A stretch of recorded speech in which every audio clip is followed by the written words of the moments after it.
সেদিন ক্লাসের সবচেয়ে সুন্দরী মেয়েটি দাঁড়িয়ে কাঁদতে কাঁদতে বলেছিল আমি নাকি তার বুকে হাত দিয়েছিলাম, আমি নাকি তাকে নষ্ট করতে চেয়েছিলাম।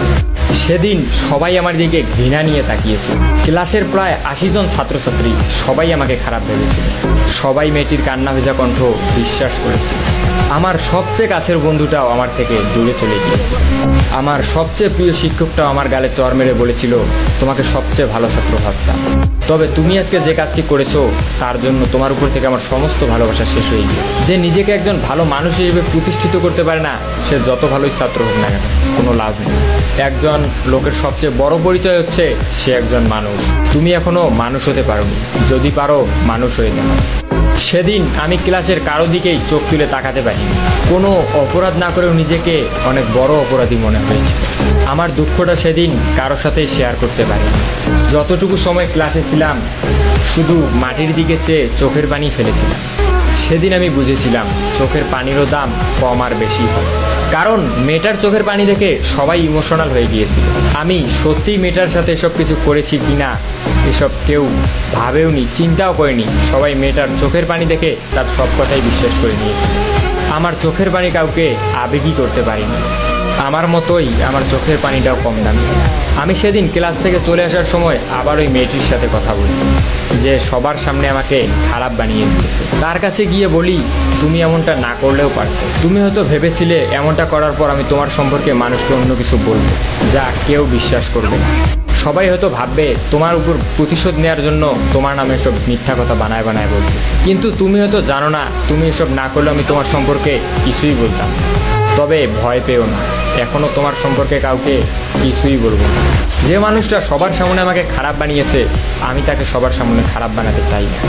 কলেজ থেকে বাসায় ফেরার পথে যখন দেখলাম সবাই আমার দিকে তাকিয়ে আছে, তখন আমার বুঝতে বেশি একটা অসুবিধা হলো না। আমার খবরটা হয়তো এলাকার সবাই জেনে গিয়েছে, তাই আমার দিকে এভাবে তাকিয়ে আছে।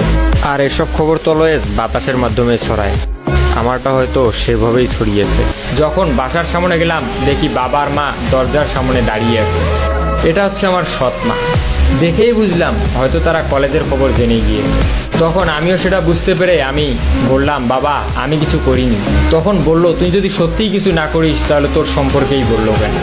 তোর ক্লাসে তো আরও অনেক ছেলে ছিল, তাদের সম্পর্কে কই বললো? তোর সম্পর্কেই কেন বললো? তুই এসব করেছিস জন্যই তোর সম্পর্কে বলিস। একটা মেয়ে কখনো তার মান সম্মান নিয়ে মিথ্যা কথা বলবে? মিথ্যা তো তুই বলছিস আমাদের সাথে। সৎমা যখন আমাকে কথাগুলো বললো তখন আমি চুপচাপ দাঁড়িয়েছিলাম, মাটির দিকে তাকিয়ে চোখের পানি অঝরে ফেলছিলাম। কি বলবো কিছুই বুঝতেছি না। কিন্তু হঠাৎ করেই মা বাবাকে যে কথাগুলো বললো এগুলো শোনার জন্য আমি মোটেও প্রস্তুত ছিলাম। মা বাবাকে বলল তোমার এই ধর্ষক ছেলেকে আমাদের বাসায় রাখতে পারবো না। যদি তোমার ধর্ষক ছেলে বাসায় থাকে তাহলে আমি থাকবো না, আর আমি থাকলে ও থাকবে। আমার একটা মেয়েও আছে, আমি আর আমার মেয়ে ওর তো আপন কেউ না। সুযোগ পেলে কি না কি পড়ে বসবে, তুমি ওকে বের করে দাও বাসা থেকে। মা যখন বাবাকে কথাগুলো বললো আমার চোখ দিয়ে শুধু পানিই পড়ছে। আমি একসময় ভাবতাম আমার সৎমা হলে একসময় ঠিকই আমাকে আপন করে নেবে। আজ নিজেকে সবচেয়ে অপবিত্র মনে হচ্ছে। লজ্জায় অপমানে আমি আর সেখানে একটি মুহূর্ত দাঁড়িয়ে থাকতে পারি। তাই গন্তব্যহীনভাবে বাসা থেকে বেরিয়ে যে কোনো একদিকে যেতে লাগলো। আমার বাবা একটিবারের জন্য আমাকে থাকতে বলিনি। সেদিন মনে হয়েছিল আজ থেকে হয়তো বাবা ছেলের সম্পর্কটা এখানেই শেষ। এটা তবে ভালো মতোই বুঝেছিলাম এ বাড়িতে হয়তো আমার আর কোনোদিনই স্থান হবে না। আমার কাছের মানুষগুলোই আমাকে বুঝতে পারিনি, দূরে ঠেলে দিয়েছে। এখন একজনই আছে শেষ ভরসা। সে মানুষটাকে আমি অনেক বিশ্বাস করি, ভালোবাসি। সেও আমাকে অনেক বিশ্বাস করে, ভালোবাসে। তবে কেন জানি না আজকে অনেক ভয় হচ্ছে। আর সবার মতো কি সেও আমাকে খারাপ ভাববে, আমাকে অবিশ্বাস করবে? অনেক প্রশ্নের উত্তর মনেই থেকে যাচ্ছে।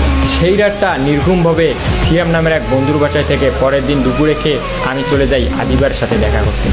হ্যাঁ, আমি যেই মানুষটির কথা বলেছিলাম অনেক বিশ্বাস করি, সে আর কেউ নয়, সে হচ্ছে এই আদিবা। কিন্তু আদিবার সঙ্গে দেখা করতে গিয়ে আমি যা দেখলাম